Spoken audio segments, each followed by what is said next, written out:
Hi, this is John, And this is Gena. and this is day 11 of reading the One Year Bible together.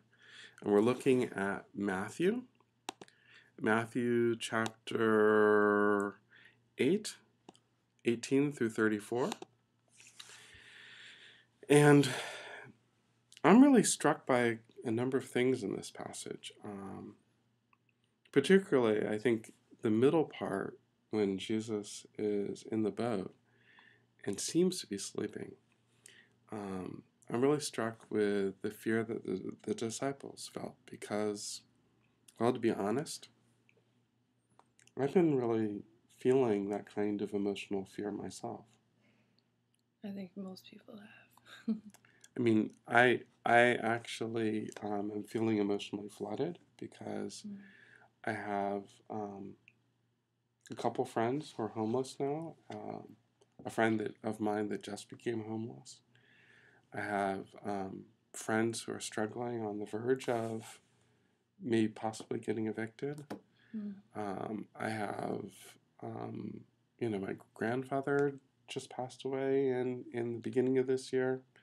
My dad passed away in July. A really good friend of my wife just passed on. Oh my goodness. Somebody at Fuller who was really significant at that school. And, there's this emotional fear underneath all this. It's that phrase that says, and they were afraid that they were going to die. It's that kind of like, I'm not in control of this life kind of feeling. Yeah. That's what's been happening with me, so. I can relate. Definitely.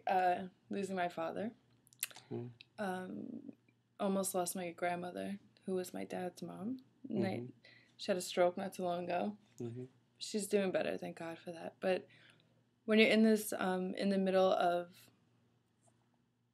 such like emotional, it feels like torment almost because of the fear of the unknown, I think, is when we have to turn to God, and just go back to these verses. Like the one that sticks to me was the Matthew 8:20, which is, even from personal experience, I had to refer to this and, really take it in because, Jesus said, like, one of the costs of following him,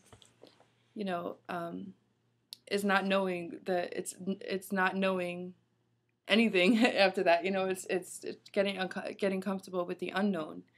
And like he says, foxes have dens to live in and birds have nests, but the Son of Man has no place to lay his head, and that's the Son of Man. That's Jesus Christ. Yeah. I think that we see a real tension between Jesus's presence actually moving into a community and God's order being restored. I mean, you have at the end of this passage two folks who are crazy. Yeah. I mean, they're nuts. And you have this, unkosher practice of raising pigs that in that time, people understood it as a not, a biblical thing to do in that context. And